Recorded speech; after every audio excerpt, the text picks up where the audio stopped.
G'day friends and fans, welcome to Dave Talk Stuff Ukraine War Update for the 29th of August 2025.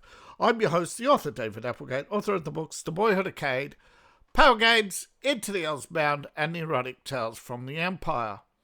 Part 1 is available now. Thank you to all those who support the channel. You can support the channel on Patreon, buy my books, buy my merch. All my links are in the link tree.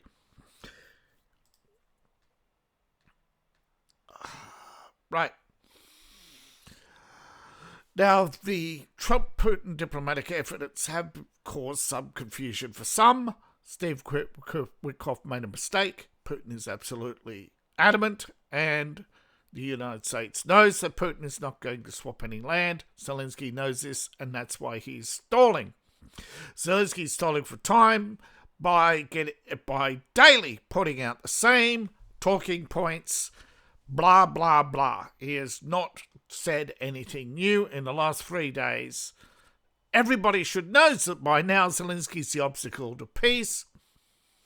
Now, Russia, of course, has pounded Ukraine, but, of course, the media reports the narrative that Russia has only killed civilians.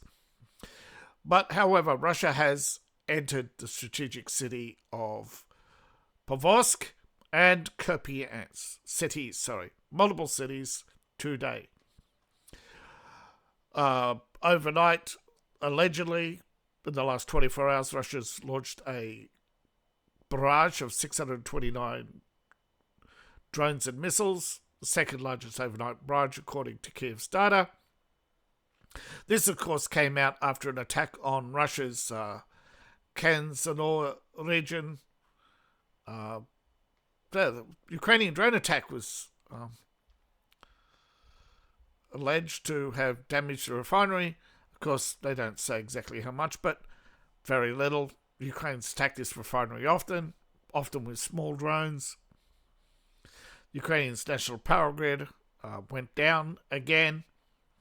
Diplomacy continues all across Europe, but it's the same blah, blah, blah. NATO, Italians, French, English, all talking to each other, or should I say, at each other, with nobody listening.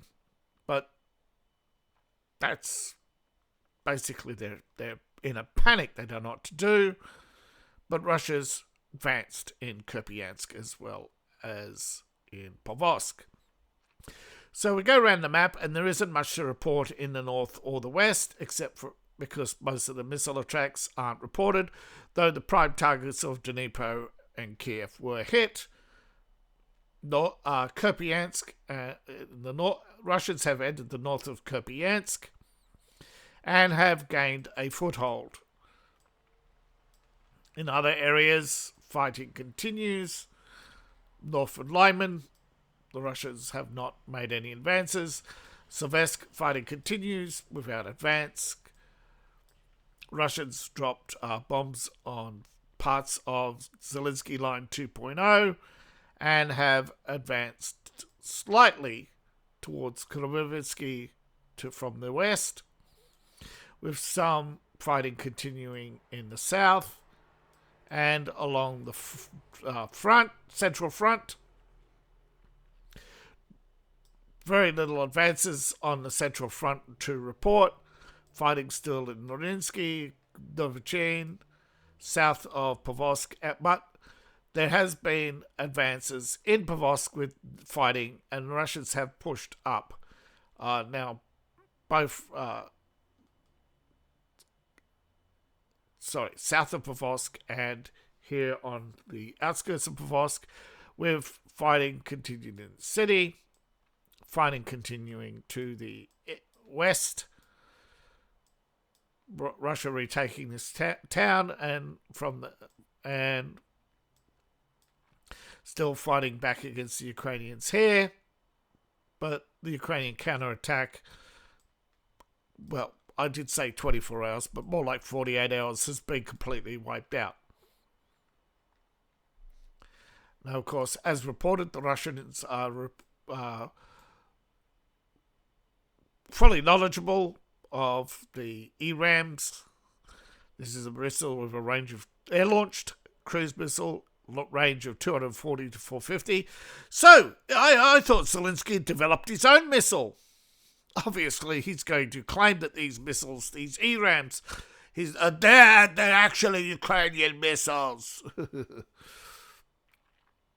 It's unclear how they will use them right now.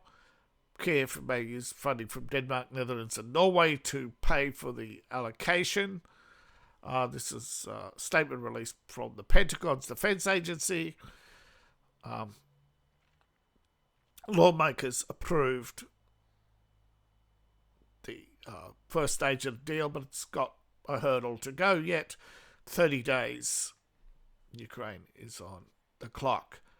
So top diplomats have outlined security guarantees, but of course, I don't think any of them will be supported by Russia. And then they claim that Russia doesn't want peace. But Russia just said, no, we want peace. We just don't want your troops on our borders. Again. And that there are many issues that need to be settled, which you're completely ignoring. Nazis in Ukraine. Now, of course, Russia has accused Kiev of prolonging the talks, basically so that more innocents will die. And, yeah, just so that weapon sales can continue. Now, we look around the map, we get a much bigger picture of what's going on. You can see these are the points where Ukrainian drone attacks in the north, with Russian battles all across the front. The blue representing the Ukrainian attacks. Now, here in Kupiansk, we can see a much bigger picture. That Russia is across the northern parts of the city, and in the south.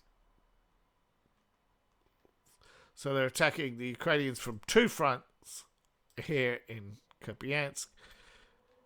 There isn't actually much fighting here north of Lyman, and it's mostly to the south. Here the Russians are reporting that they are, that is the north of Lyman, hitting positions in Lyman and Seversk and other positions north of Chevy Yar, which they actually report they're fighting in Chervyon, which Ukraine has not marked off. Though they're not as close to Kurovitska. They're closer to Kurovitska on the east and then the west. The Ukrainians actually have them closer. This, of course, is shown. As I said, the Russians are actually further north on the Russian map, according to the Russian map, than on the Ukrainian map, which I said they would to bring up artillery on these positions. And, of course, they've taken more... most of this is accurate. Actually, here, the Russians haven't marked this off yet, just as marked as fighting.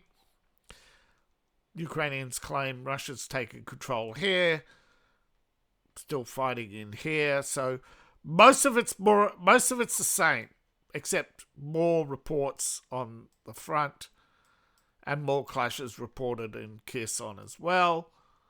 But again, nothing about Odessa, nothing about Zaporozhye. I don't know where half the reporters get the information from. But there was a drone attack 2 days ago on Rostov, and one recently, which was shot down. And as you can see, yeah, they're further north here. Lots more fighting here and here than is reported. Russia hasn't reported this attack, although I think this is, explosions reported Mariupol. But 15 minutes ago, there was further attacks. So another on Odessa, down here and elsewhere. So again, this is a dynamic situation. Both maps don't update fast and often. But as you can see, they often bog down in their own weight of reloading. But yeah, Odessa has been hit. The port down here has been hit. Dnipro, and but yeah, most of it's the same as previous days. But as you can tell, Russia in most places is going, well, you see here that's a two-pronged attack. Then map is nice and smooth. Two-pronged attack here, but here seems to be individual attacks more, but yeah, they are going for multiple points of attack.